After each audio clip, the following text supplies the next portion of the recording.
So welcome back.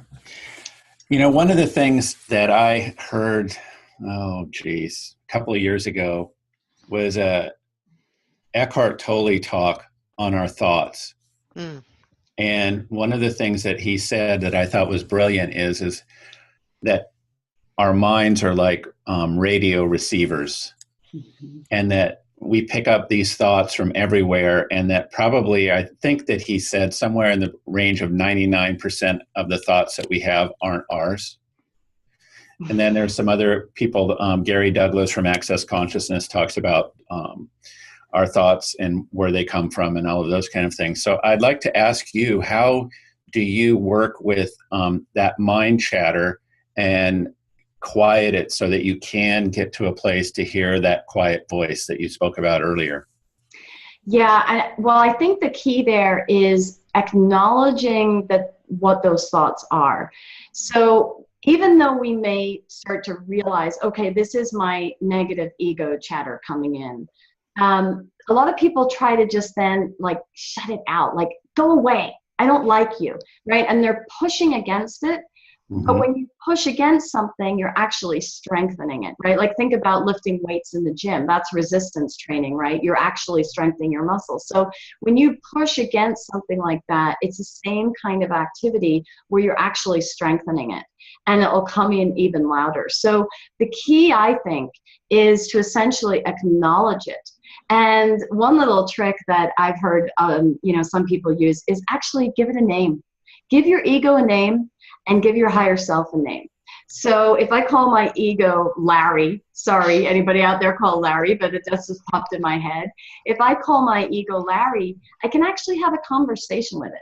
And I can say to Larry, I can say, oh, hi, Larry, you're back. These thoughts again, that I'm not good enough, or I can't do this, or I shouldn't be doing it. Whatever it is you're saying to me, Larry. Guess what? I've heard it before. I know that you're scared, because that's what this is all about, because I'm about to do something different. And here's the thing, Larry, can you maybe just like go and sit in the corner over there? And I'll come back to you later, and I'll understand whatever it is you want me to understand that you're fearful about.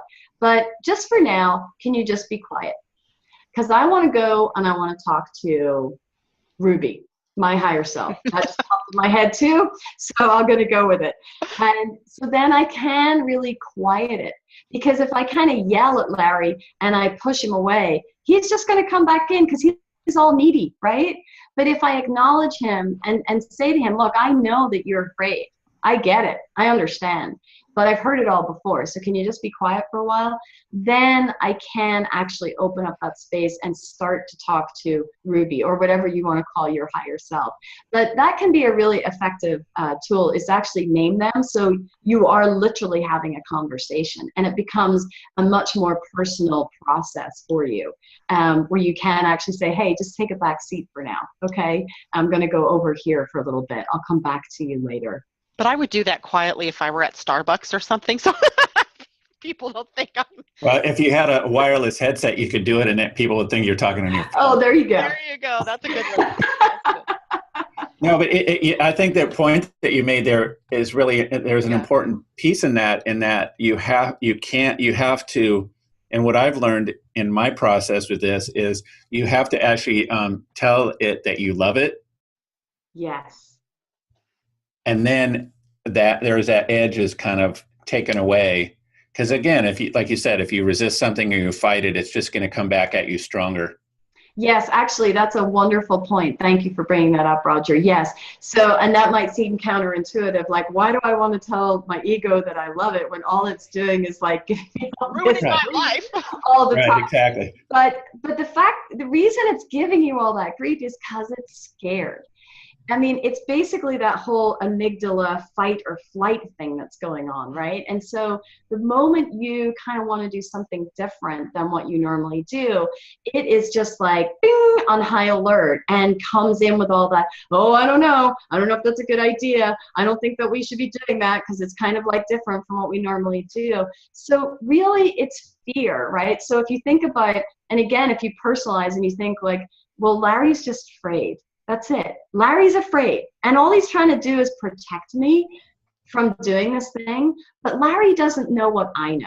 Larry doesn't have all the facts. So Larry's afraid because he thinks I'm going to just do something crazy, but he doesn't realize that, like, actually I'm putting together a plan. It's all going to work out. You know, I'm not about to make some rash decision. And so it's okay, Larry. I love you. I get it. You're trying to protect me. I love you, but just hold on a minute, because it's going to be okay. Yeah, so I love that. Thank you for bringing that up about having that loving relationship, whether it's your ego or your higher self. Right. Like, just breathe, Larry. It's okay. Yeah. Yes. Another question I have for you that just popped into my head is how do you, in listening to you talk, the thing that came up is about being only in the moment. Because I think when you project this great thing that you want to do, and I'm dealing with this again in my own personal life and building a house, it's like if I think about all of the things that I need to do, it becomes so overwhelming I don't want to do anything. Right. And then just recognizing, okay, what's the next thing that I need to do? And can you address that as far as your work goes? Absolutely. Well, it's like, how do you eat an elephant? One bite at a time, right? Because if you do have sort of this grand vision of how you want things to be, and a house is a wonderful example. Wow, there's a lot that goes into building a house. And if you just think about that, it does become overwhelming. And then that overwhelm paralyzes you. It makes you stuck, right? You just, like you said, I don't want to do anything. So it is about chunking things down and looking at, like you said, looking at the present. Like, I have my goal, I have my vision, I know I want that ultimately, but what do I need to do today to get there? And that can be a small step. I mean, some steps are, will be really small, some steps might be a little bigger, but it is about chunking things down and creating a plan. So I'm sure, to stay on your example of building the house, there's essentially the architecture is involved first, right? You have to actually design the home. And then you have to bring in someone who's going to talk about the materials that are going to be used. Then the contractor comes in and starts to actually, map out the foundation and where things are going to go. And I'm sure there's other people involved. I've never built a house from scratch, so I don't know it all. But my point is that there are different parts of the journey to create this house, right? And for you, I'm sure that at times you've had to chunk that down and say, okay, well, right now, let's just focus on getting the blueprint done and the plans and understanding, are there certain things that we're going to have to look out for in terms of strengthening beams, or, bringing in the contractor to look at how we actually do this particular thing. So it is about, keeping that vision, but then being very real about, okay, but what can I do today? I can't create it overnight. Mm-hmm. So what do I do today? What's that one thing that will take me one step closer to what I'm trying to create? Great. Thank you. Yeah, Roger's had fun building the house thing. I bet. There's a lot that goes into that. I think the hardest part is getting the permits. No, I got the permit. But you're absolutely right. It's like but again, it's like, I think it goes back to what you were saying with your work. And, it's like when we talked about earlier, what's the one thing that you can do today? Right. Mm-hmm. And I think that for any of us that have been kind of down this similar path, it's like, I want to become enlightened tomorrow. So how am I going to, how is that going to happen? And what do I have to do? And you think about it, it's like, oh God, forget it. Right. Just go back to my 9-to-5 job and be miserable, because it's easier than looking at this and taking all these steps that need to happen. Yeah, it's very much about incremental, right? I mean, especially when you look at change. I mean, change can be overwhelming. So it is about taking small steps, and the idea that over time they add up, right? Like, think about compound interest. So I always love this story. It's the classic story of dad is, getting pretty close to his deathbed. He's putting his will together, and he has 2 sons, and he gives them an option. And he says to one son, he says to them, you can have $1 million today, or you can have a penny and it'll double for 30 days. Well, obviously in our instant gratification mindset, it's like, $1 million, please. I want it right now, right? I want that enlightenment right now. Give me the $1 million. However, a penny that doubles every day over 30 days is actually worth over $5 million at the end of that 30 days. That's the power of compound interest. And it's the same thing with what you're doing with your life, right? If you are sort of in this journey of looking for enlightenment, or even in your practical example of building the house, it's about every day doing something that takes you closer to that. And then you look back over time, and you're like, wow, who knew that I could get this far? You know, with your house, you'll look back in a couple of months and, you know, some of the walls, the foundation will be done, the walls will be up, the structure on the inside, like your dream will start to actually become a reality. But it's only because every day, you know, you did something, whether it was a phone call to the architect, or it was, you know, let's find a general contractor that we know will really work for us. Whatever it was, you did something every day to make that house a reality. And it's the same thing with your life. It's like, take those small steps every day so that you can really make progress over time. And you'll be surprised how much progress you make just after a few months when you look back at where you were and now where you are today. It has a really big impact. That's very true. Very true. But I am, you know, regular Joe Blow on the street, right? I am living my $30,000 a year, 35, whatever, a year job, living paycheck to paycheck. You know, in your reality, you sort of started out ahead because you had this high paying job and you had success. What would you say to somebody who's living at the very lower end of the spectrum? How would they start this process? Yeah, absolutely. You're right. I mean, I was very blessed that I was able to take a little time. Once I made my decision, I could take some time out, and I didn't need to necessarily worry about that in the short run. But I know that that's not the case for most people. Right. And so they are, you know, many people are living paycheck to paycheck. Believe me, I've been there too. So I know how that feels.